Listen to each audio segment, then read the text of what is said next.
September 6, 1943. 25,000 feet above Stuttgart, Germany, Staff Sergeant Michael Aruth hunches in the tail gunner compartment of the B-17 Flying Fortress, nicknamed Tandilio, watching 18 Messerschmitt Bf 109 seconds form up 3,000 yards behind the American bomber formation. The 19-year-old gunner knows what's coming. In the 63 days since the 3079th Bombardment Group began combat operations, 42 tail gunners have died in this exact position. The statistics are brutal.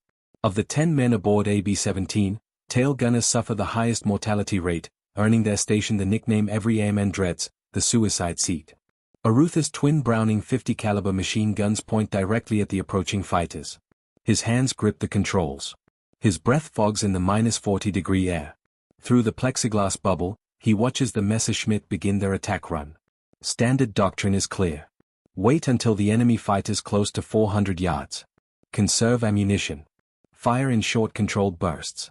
Every gunnery instructor from Florida to England drilled the same rule into thousands of gunners. Don't waste ammo on long-range shots. You can't hit anything past 400 yards. But Aruth has been watching B-17s fall from the sky for 2 months. He's seen the German fighters exploit that 400Y rule, using it as a safe zone to line up their attack runs with precision before unleashing devastating 20mm cannon fire at point-blank range. Once a Messerschmitt commits to its final approach inside 400 yards, it's already too late. The fighter pilot has established his aim, his speed, his angle of attack.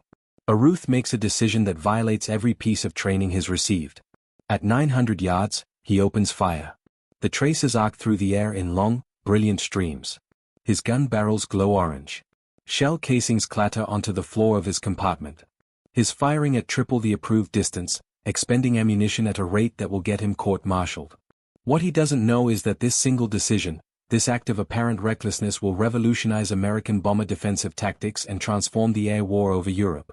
By the time Tandilio limps back to England with 2 engines shot out and holes punched through every section of the fuselage, Aruth will have shot down 3 enemy aircraft in a single mission using a technique that military doctrine insists is impossible. The summer of 1943 represents the bloodiest period of the American strategic bombing campaign over Europe. The 8th Air Force is losing bombers at a catastrophic rate.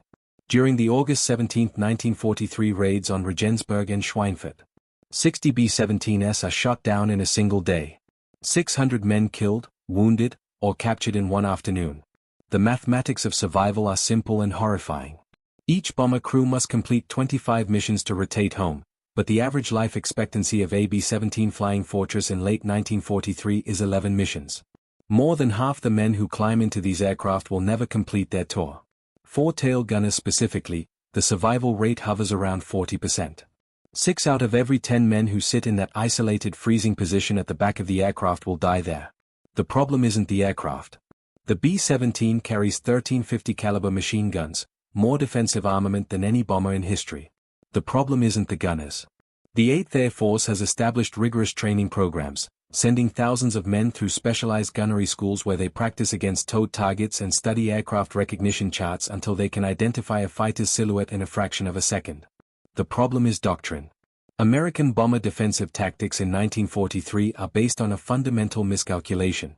Gunnery experts analyzing ballistics tests and combat footage have determined that 50 caliber machine guns lack effective accuracy beyond 400 yards. Their conclusion seems logical.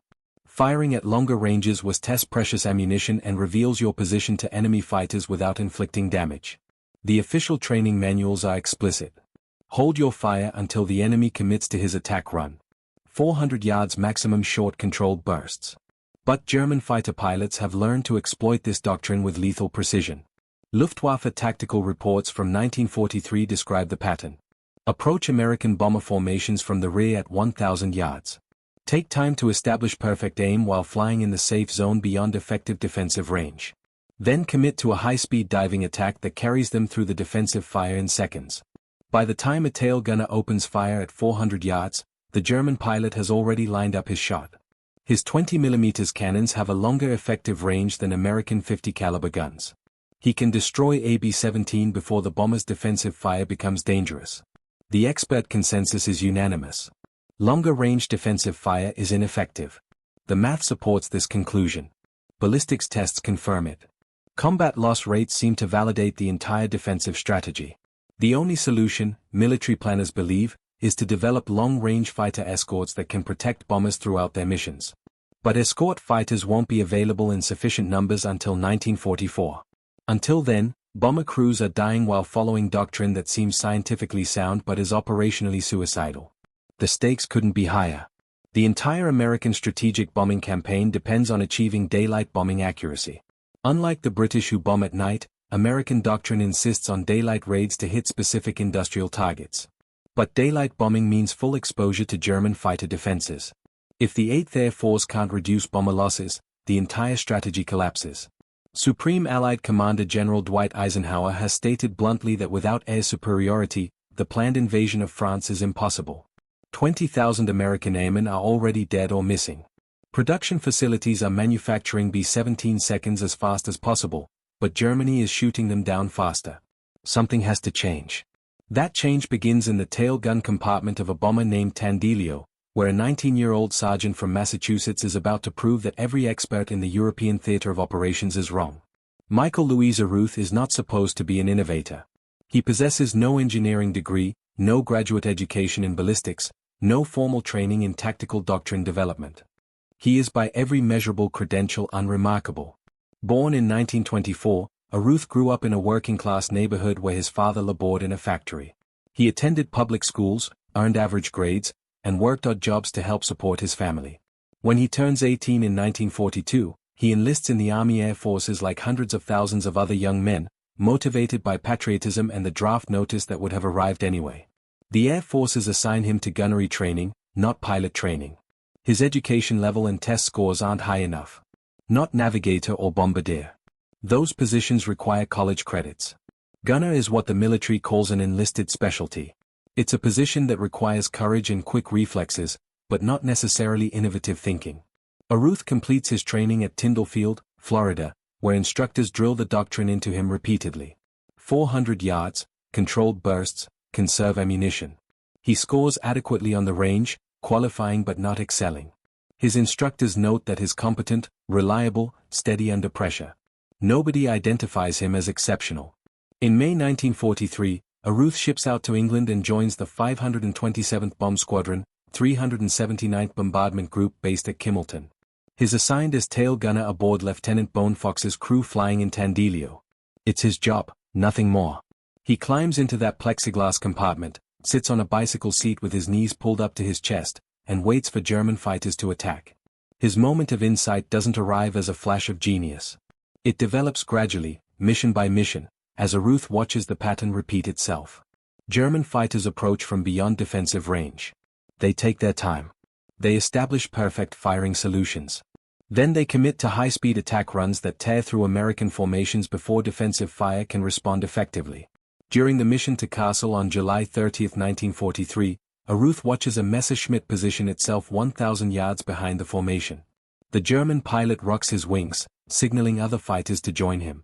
They form up in perfect attack formation while American tail gunners sit with fingers on triggers waiting for the enemy to enter the prescribed 400-yard range. Aruth thinks, why are we letting them get organized? It's a simple question, almost naive in its directness, but it contains a fundamental challenge to approved doctrine. The official thinking assumes that long-range fire is ineffective because it rarely scores kills. But Aruth realizes that effective doesn't have to mean lethal. What if the purpose of long-range fire isn't to shoot down fighters at 900 yards, but to disrupt their attack formations before they can establish proper firing solutions? After Kassel, during the crew debriefing, Aruth mentions his observation to pilot Bone Fox. Fox listens but doesn't commit. Stick to doctrine for now, Mike, but keep thinking. On September 6, 1943, Aruth stops thinking and starts shooting. There is no secret workshop. There is no prototype. Aruth's innovation isn't a device. It's a decision to ignore official doctrine and trust his own observations. But making that decision requires solving a technical problem that the official doctrine doesn't address. How to aim effectively at 900 yards. The standard Spey K4 gun sight in Aruth's tail position is calibrated for 400-yard engagements. At that range, a gunner places the illuminated reticle on the target and fires. But at 900 yards, the ballistics change dramatically. Bullets drop. The targets appear smaller. The apparent speed of crossing targets creates different deflection angles. In the week before the Stuttgart mission, During maintenance periods at Kimmelton Air Base, Aruth begins experimenting. He can't modify the gun sight. That would be noticed and reported, but he can practice what gunnery instructors call Kentucky windage. The art of aiming off target to compensate for distance drop and deflection. During ground practice sessions, Aruth studies the sight picture at different ranges. He paces out 900 yards on the airfield and observes how distant objects appear through his gun sight. He calculates mentally, if a Bf-109 appears this size at 900 yards and it's moving at this speed, then I need to aim this far ahead and this far above, his crew notices. Navigator Elmer Bendiner watches Aruth in the tail compartment during pre-flight checks, moving his guns through different angles, muttering calculations. "You working on something, Mike?" Bender asks. "Just thinking about long-range shooting," Aruth replies. Bombardier Bob Hedgie is less diplomatic. "You planning to waste our ammo?" "Maybe," Aruth says. "Or maybe I'm planning to keep us alive." The reaction from squadron gunnery officers is immediate and harsh when Aruth asks hypothetical questions about long-range fire. "That is a waste of ammunition, Sergeant. You'll empty your reserves before the real fight starts. Stick to doctrine. The training manuals are explicit. Gunners carry limited ammunition. Each position has between 300 and 500 rounds. Once you empty those belts, you're defenseless. Firing at 900 yards where you might need 20 rounds to score one hit instead of 5 rounds at 400 yards seems mathematically insane. But Aruth has done different calculations. He's counted the bomber losses. He's watched crew after crew disappear. He sat through debriefings where tail gunners described the same pattern the Jerry fighters took their time setting up. By the time they closed to range, their aim was perfect. September 6, 1943. The target is Stuttgart. Intelligence reports predict heavy fighter opposition. As Tandilio approaches the German border at 25,000 feet, Aruth loads his guns, checks his oxygen supply, and makes his decision. When the first group of Messerschmitt Bf-109 seconds appears behind the formation at 900 yards, Aruth doesn't wait. He traverses his guns onto the lead fighter and opens fire. The first burst misses. The second burst misses. The third burst walks traces across the sky toward the Messers, forcing the pilot to break formation.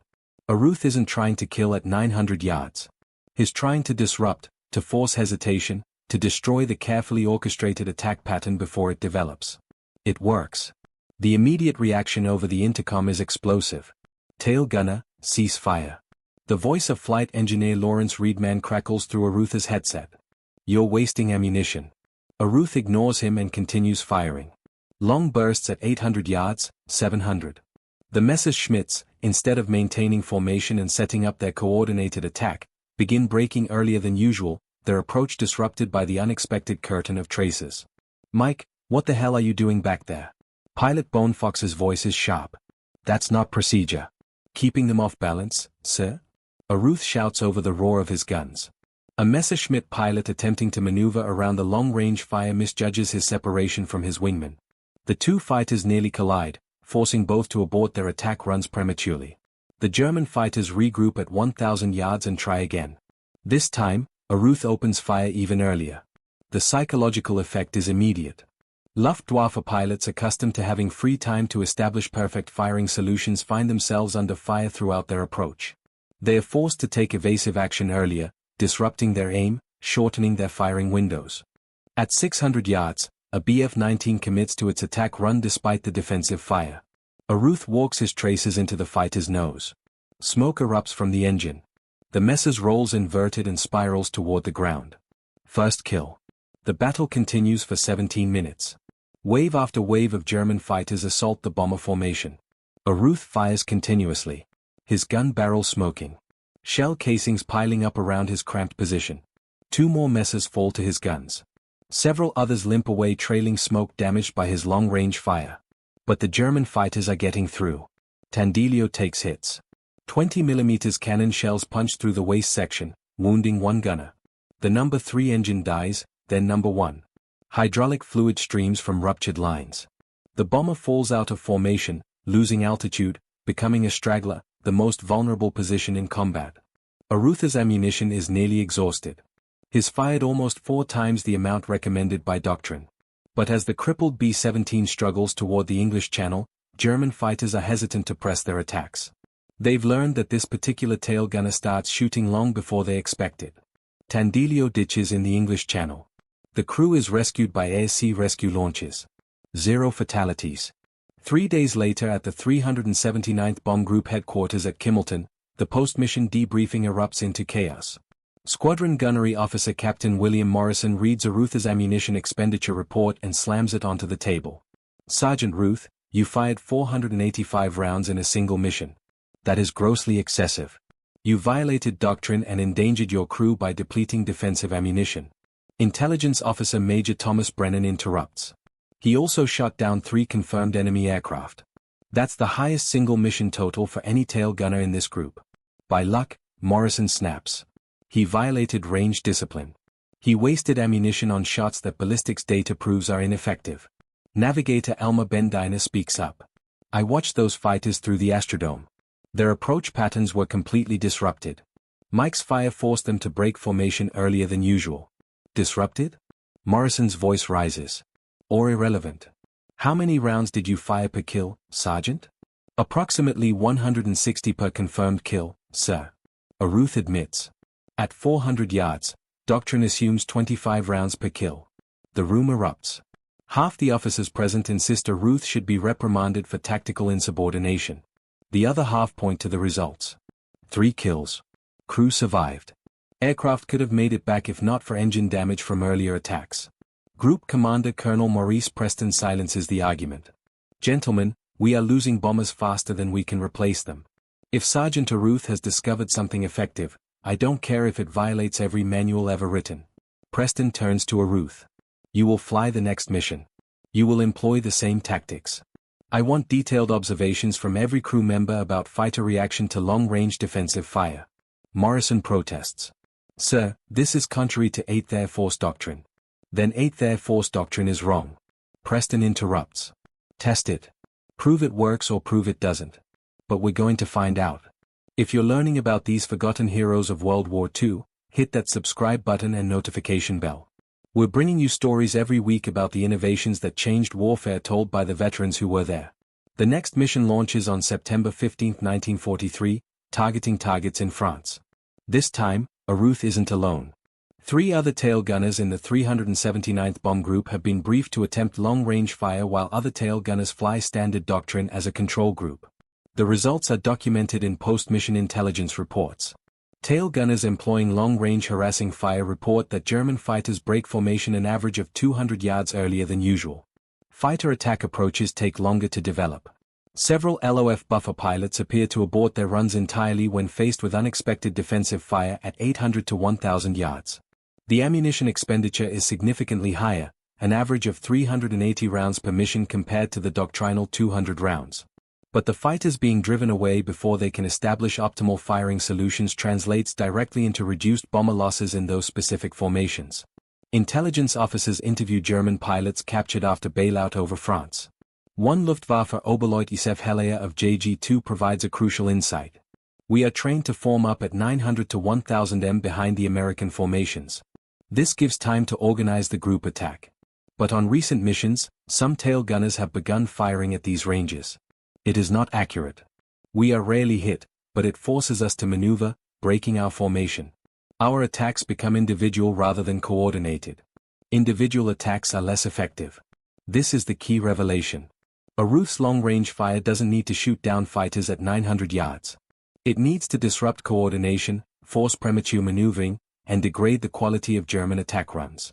A Messerschmitt pilot who is constantly evading defensive fire cannot establish the perfect firing solution. He needs to destroy AB-17 efficiently.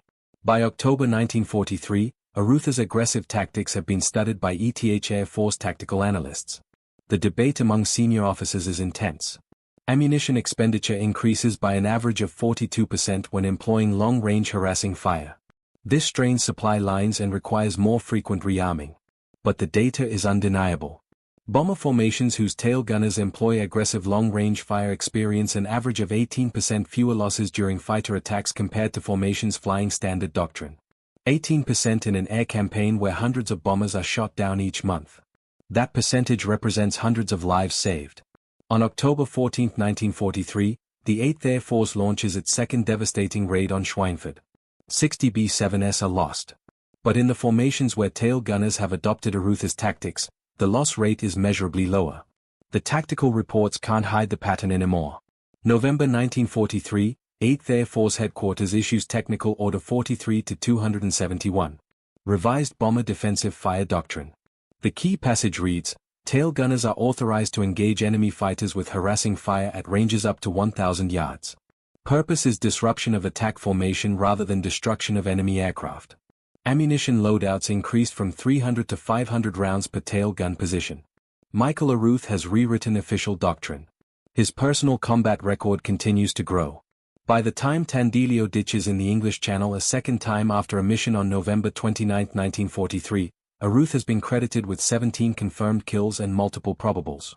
He is the highest-scoring bomber gunner in the 8th Air Force.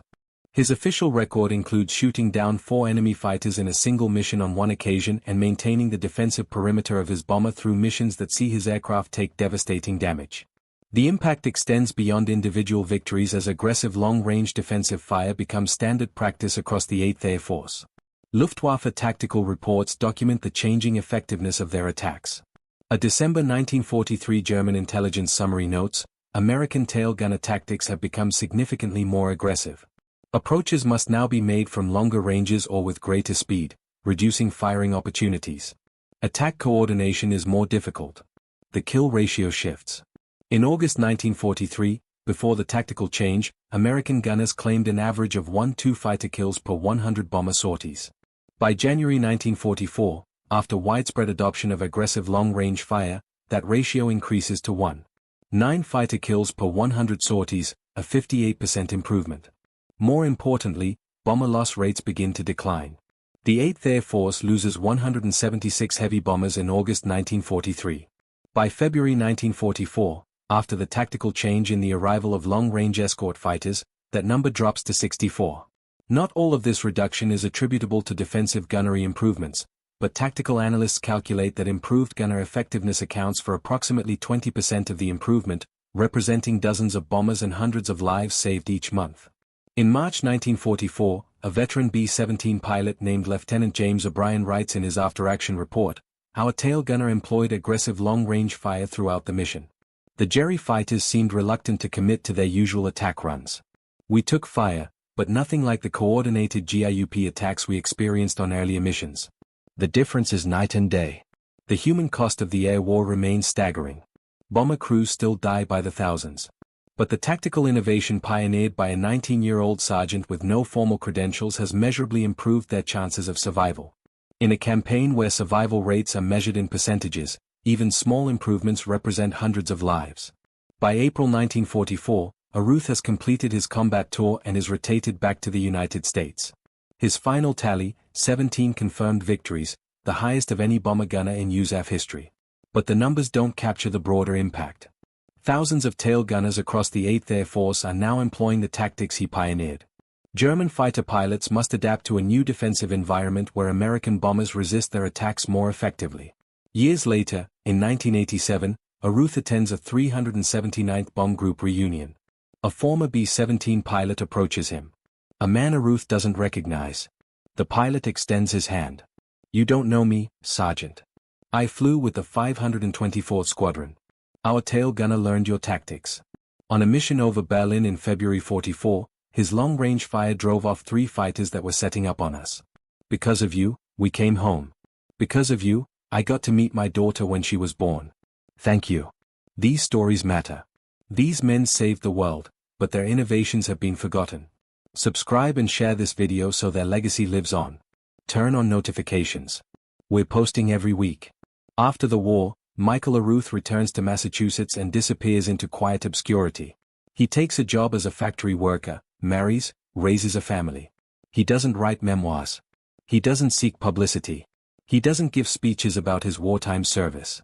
In 1951, when the Air Force is established as an independent service branch, military historians compile official records of combat achievements. Aruth's name appears in the files as the highest-scoring bomber gunner in American military history. 17 confirmed victories, but few people read those files. Fighter pilots with dramatic kill counts become celebrities. Bomber gunners who fought defensive battles in cramped turrets at 40 below zero receive no such attention. When historians interview veterans of the 379th Bomb Group in the 1970s and 1980s, Arutha's name appears repeatedly in their accounts. Navigator Elmer Bendiner writes in his memoir, The Fall of Fortresses, about the day Tondo ditched in the English Channel, Meek Aruth never stopped firing until we hit the water. His aggressive defense is why we survived long enough to ditch, but Aruth himself refuses most interview requests. When a military historian finally locates him in 1985 and asks about his tactical innovations, Arutha's response is characteristically modest. I just did what made sense. The book said, wait until 400 yards, but at 400 yards, they were already killing us. So, I started shooting earlier. It worked. That's all. In 1997, a military historian researching bomber defensive tactics discovers Arutha's combat reports in the National Archives. The published analysis, Innovation Under Fire, How Enlisted Personnel Changed Air Combat Doctrine in World War II finally brings scholarly attention to his achievements. But by then, Aruth is 73 years old and has no interest in fame. The tactical principles Aruth pioneered remain relevant in modern military doctrine. The concept that defensive fire serves purposes beyond destruction, that disruption, psychological pressure, and degradation of enemy attack coordination are valuable outcomes is now fundamental to defensive tactics across all military aviation. Modern aircraft defensive systems from fighter chaff and flare dispensers to electronic warfare suites embody the same principle. You don't always need to destroy the threat. Sometimes you just need to disrupt its effectiveness. The U.S. Air Force Weapons School still teaches case studies about Arutha's tactical innovation as an example of how junior personnel in combat can identify flaws in doctrine that senior planners miss. The lesson: trust the observations of people actually fighting, even when their conclusions contradict official policy. Michael Aruth died in 2007 at age 83. His obituary in the local newspaper mentioned his military service in a single sentence. No national media covered his passing. There are no statues, no monuments, no air bases named in his honor. But his legacy lives in every pilot who survived because defensive tactics improved. In every military doctrine that now acknowledges that enlisted personnel in combat can see truths that desk officers cannot. In every tactical manual that recognizes the difference between textbook theory and battlefield reality. A 19-year-old factory worker's son with a high school education sitting in the most dangerous position on the most dangerous aircraft in the most dangerous air campaign in history looked at the approved doctrine and thought this doesn't make sense. Then he proved the experts wrong. That is how wars are won. Not by credentials, not by rank, but by individuals who trust their observations, risk everything on their convictions, and refuse to accept that this is how we've always done. It is an acceptable reason to watch their friends die.